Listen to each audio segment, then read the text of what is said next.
What makes a good story? Lots of people have different answers on that question. But here's my opinion. And you'll have to wait to find out more.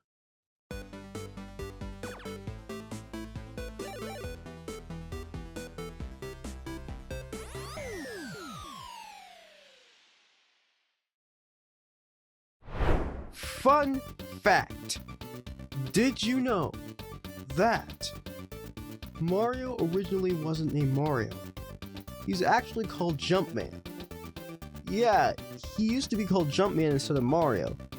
That's a pretty more well-known fact, but it's a fact nonetheless, because there could be people that don't know that. So, if you don't know that, now you know. And if you do, well, you already know, I guess. So, what makes a good story? Stories are objective because a story I like, you could probably not like.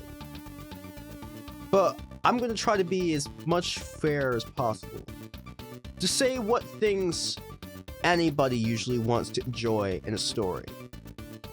I think what we most want to enjoy in a story is having fun. Because while the stories we know are fake, well, certain exceptions to that when we're talking about non-fictional stories, but, you know, in this comparison, we're talking more about fantasy, fictional stories. So, fictional stories have a lot of things that can make it, that can go for it.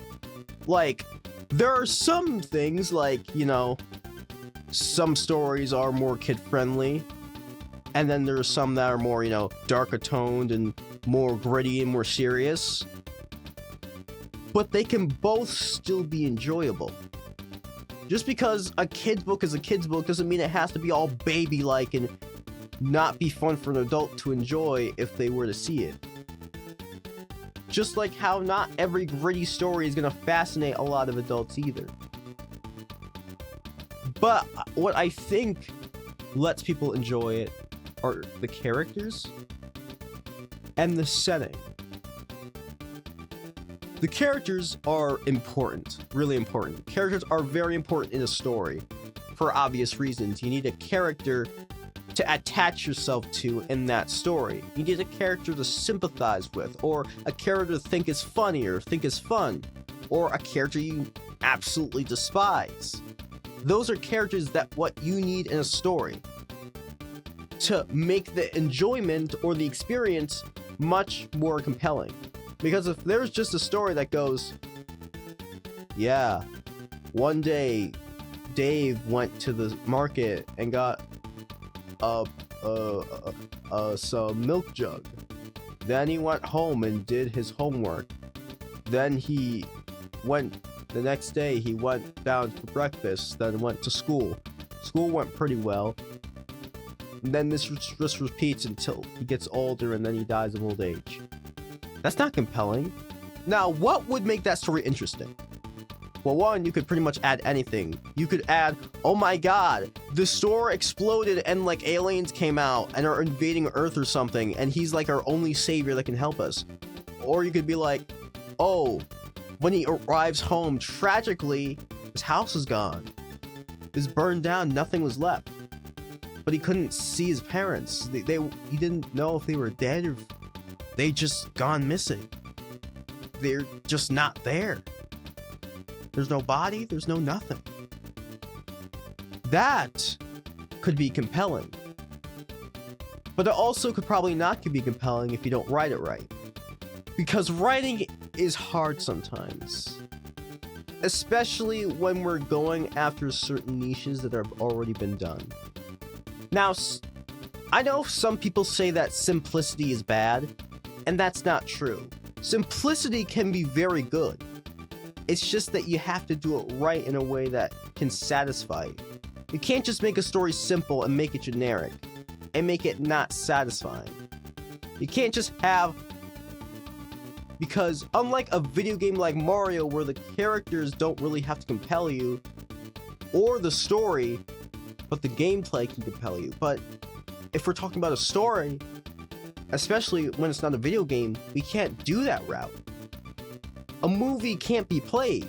You can't use the controller to move Stacy away from the pretty much obviously haunted house so she doesn't get herself butchered by the butcher man. You can't do that. As much as you may want to, you can't do it. Unless they make an interactive version or something and they make that an option, but movies don't have that. Shows don't have that. Games are mostly the only thing that can do that because you control the character. Sure, in some stories, it does give you plot, but you still somewhat have control on what the character does and what he gathers. However, in a movie or a TV show, you don't really have that luxury. You have to sit and see what the writers wanted the character to do.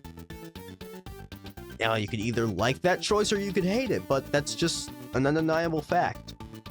Like in the Mario movie, you don't control Mario. The writers control Mario. Sure, in the games you controlled Mario, but that was in the games. This is the movie. You're watching Mario do his thing.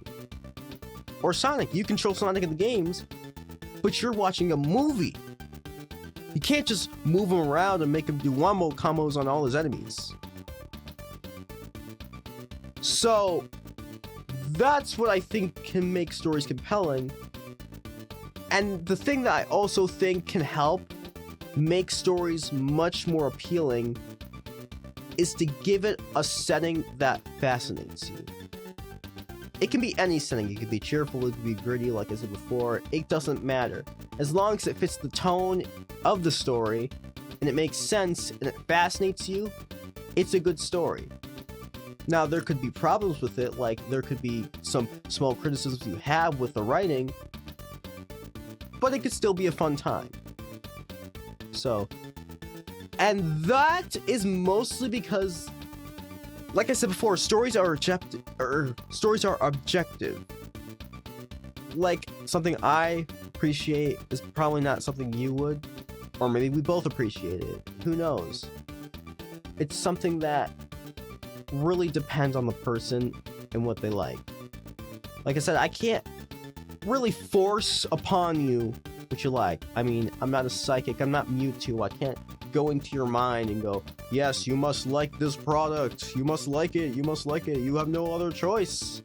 No, I'm not staring into the TV like Wario did on that Mario Land 2 ad or something, where Wario was like, yes, obey me, Wario. Obey me, you must destroy Mario. Yeah, I don't really have those hypnotic eyes. I can't really do that, so you're safe for now. When I learn, I will have to use these abilities for good use, and these good uses will be me finally conquering the world and turning it into what I want. We will finally have peace. And by peace, I mean raging metal music coming out of the backgrounds, while I just sit there, staring as a mob slowly approaches me and probably wants to destroy me for what I've done. And my powers are useless here, because I don't have a television. So I have to run away from my life, and run like hell. That's a story that, I don't know, I could literally see both sides. You probably would like it because it's so weird and absurd that it's funny. Or you could hate it and want to go to the screen and choke me out for making such a terrible setting go through your brain and just be inserted into your memory banks that are going to stay there for all of time until you pass away. So you probably either hate me, want to kill me, or maybe both. But hey, that's the fascination of stories. I also have stories that I would absolutely murder you for liking. I'm just kidding. But in all seriousness, we have lots of stories that we like and we don't like. So, that's my take. Now, what do you think of stories? What do you think is amazing in stories? What makes them fascinating to you? What makes them compelling? Comment that down below. And this is Chris from Let's Talk Franchises. And this is me, signing out. Bye.